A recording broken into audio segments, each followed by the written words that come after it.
everyone thinks, oh, well, it's a $50,000 bribe. The amount of assets that this organization, it's a transnational criminal organization. It's not just U.S., it's global. And their long game, which is, I think, about to happen. I'll just say, let me give you a preview.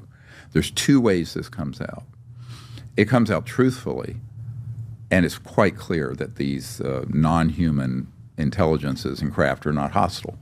If they were hostile with the technologies that they have, we'd be gone. We would have been gone in August of 1945 when we detonated the first atomic bomb. It had been over.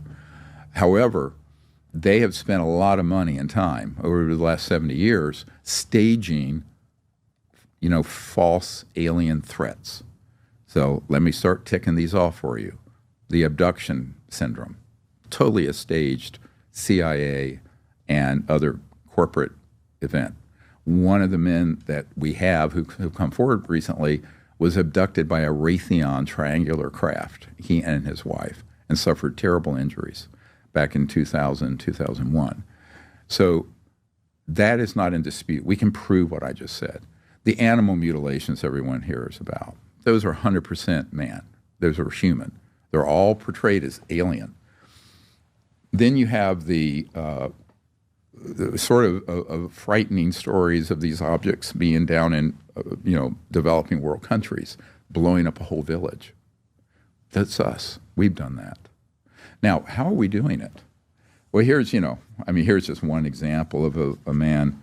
Now, you can see this. This is in the flash drive I gave you. Mm-hmm. So this is a craft that Mr. Herrera was on a Marine platoon, and this was in 2009 in Indonesia. They were on a humanitarian mission. So they go out there. I wanted to bring Mr. Herrera here, but he had a work conflict. And he and his 6 guys went off in a direction, came across in the jungle that object, this. Now, there's a black and white version. We have a color. But the point I'm making is this object, man-made, staffed with some kind of covert human operators without proper military insignia. And in the crate there, we found out from this new whistleblower, because he was at that conference at the National Press Club in June of 2023 when Mr. Herrera disclosed this. He was threatened to be killed by all these guys who were there. And then this crate, he thought they were transporting drugs. And then this new whistleblower came up and said, no, those are human assets in there. These are people that have been taken to be trained as a psionic operator. And a psionic operator is someone who, they pump them up full of drugs. Most of them end up dying or end up in a coma. Some of them survive. And they're used to use their, what I was talking about before, consciousness and thought to latch onto the guidance systems of a non-human craft. And people say, this sounds like science fiction. Yeah, well, you're not dealing with a Boeing 777. You're dealing with civilizations hundreds of thousands of years more advanced with technologies commensurate to having socially, spiritually, and technologically evolved for that long and not blown themselves up like we're about to.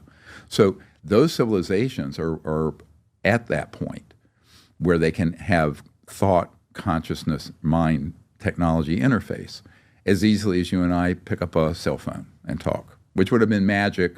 One thing I tell people, step out of this little slice of time we're in and realize if you were to go back to Thomas Jefferson and show them your smartphone and video conference someone, well, if you were in Salem, Massachusetts, you'd be burned at the stake as a witch because it would look like, witchcraft.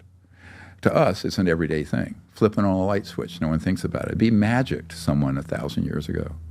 So imagine, now let's extrapolate that technology curve into the future, a few 100,000 or 1,000,000 years. What do you think you're going to have? You're not going to have what everyone's expecting. And this is the blind spot of scientists, frankly. They're always looking at right now or in the rearview mirror. And when you're encountering a civilization's non-human intelligence is this advanced, you've got to put everything you know on a shelf because we don't know anything. I mean, we're like half a step out of the jungle scientifically. But these covert engineering programs that started studying this back in the 40s and 50s, they have all this. I mean, they have figured all that part of it out.